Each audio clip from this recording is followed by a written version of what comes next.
Every time a new novel comes out, there are always tons of cool little facts that don't really justify a video of their own that I still think are worth talking about. So here's a list of facts, small connections, references, and pieces of trivia from the new Star Wars novel Last Shot by Daniel Jose Older. Be aware that spoilers for the book are ahead. 3 years after the Battle of Endor, Lando is no longer the Baron Administrator of Cloud City, but he does still live there, and he owns a droid business simply called Calrissian Enterprises. In Star Wars Legends, Lando co-founded a corporation called Tendrandro Arms that produced battle droids for the New Republic. Lando claims that Cloud City was built by Ugnaughts in partnership with a Corellian spacer named Ecclesis Fig. That was true in Legends and has been mentioned in a handful of canon reference books, but this is its first mention in story material. Lobot still holds the position of computer liaison of Cloud City. If I could change one thing about this book, it would be to have more Lobot, but that's just me being selfish because I love that guy. The book Aftermath Empire's End introduced Han and Leia's nanny droid T2LC. She's still around 2 years later, helping them care for Ben. In an early morning scene, Han steps on Ben's toys, called Cyral Form Cambi blocks. He talks about how much they hurt, and I think they might be space Lego blocks. Lando visits Han in his yacht, the Lady Luck. That was his personal ship in Star Wars Legends, and I'm surprised at how excited I was to have it back in canon. In one of Lando's flashbacks, he flirts with the Imperial Vice Grand Administrator of Stormtrooper recruitment. They're interrupted by a drunk man named Sardis Ramzan, who is the focus of Daniel Jose Older's short story, Born in the Storm, and From a Certain Point of View. In that story, Sardis is a stormtrooper, and even though we don't see his recruitment in Last Shot, I think it's hinted that he signs up while he's inebriated. Lando's Twi'lek girlfriend, Kasha, mentions being part of the Free Ryloth movement, which was introduced in the book Lords of the Sith. When Han and Lando need a slicer for their team, they visit Condor Kyle. He was introduced in the Aftermath books, where he had a relationship with Sinjir Rath Velis. Last Shot tells us that they have since married. In one of Han's flashbacks, Maz Kanata claims her name means owner of the warrior's crown. At one point, Han recalls being a serviceman on Mimban, which we will almost definitely see in Solo: A Star Wars Story. Sana Starros from the main Star Wars comics plays a large role in Han's flashback parts of the book. The planet Alzok 3 is very briefly mentioned. That planet was introduced in Legends as the homeworld of the Tall species, which has since been changed to Ordo Plutonia in the Clone Wars. More ambiguity is created around the Kessel Run, as Lando claims that it was the Falcon that made the run in 12 parsecs, not the captain, but Han replies that a ship is only as good as its captain. So we learned nothing, but I thought it was a fun exchange. Han and Lando hire a young pilot named Taka after seeing them advertise themselves as Han Solo. Their introduction reminded me of Jarek Solo from the Legends Han Solo trilogy, who was an orphan that used the last name Solo just so he could have an identity. In a flashback to Utapau, we learned that the planet was once covered in oceans. That was true in Legends as well, until the water all leaked into the subterranean caverns. A new game is introduced called Cygok. It's supposed to be a more cutthroat version of Dedrick, and was supposedly invented by the same being. When Han and Lando visit Kashyyyk, Han notes that the Forest is making an impressive comeback where they fought the Empire in the book Aftermath Life Debt. Pauan doctors are supposedly famous for being some of the best in the galaxy.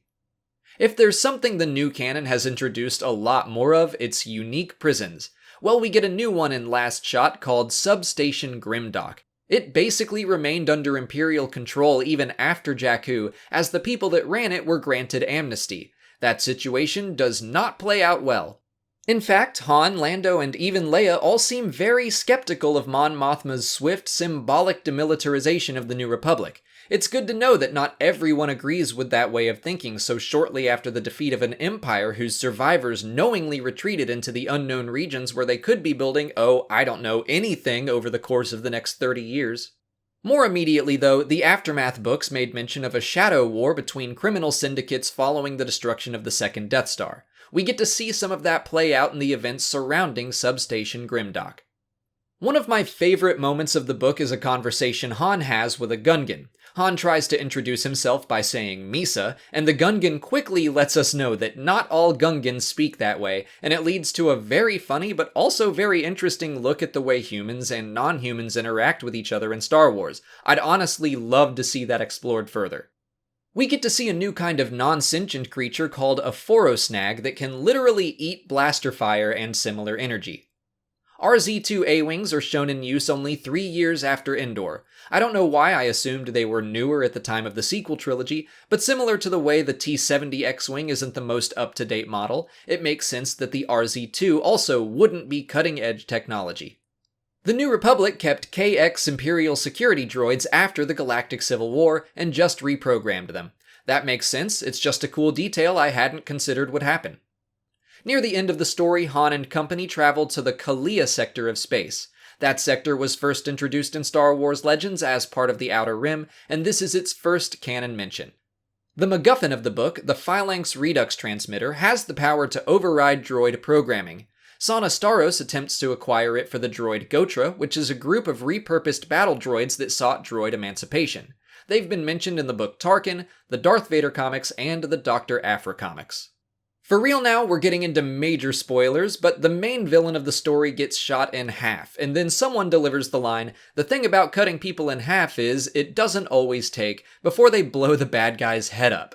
That's a very gruesome reference to Darth Maul, and yeah, possibly Snoke. I doubt it, but we'll have to wait and see.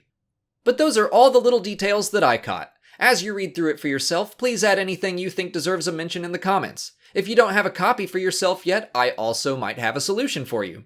This video is brought to you by Audible. If you want to listen to the audiobook for Last Shot for free, you can visit www.audible.com/Star Wars Explained or text Star Wars Explained, all one word, to 500-500 to get a free book and 30-day free trial account.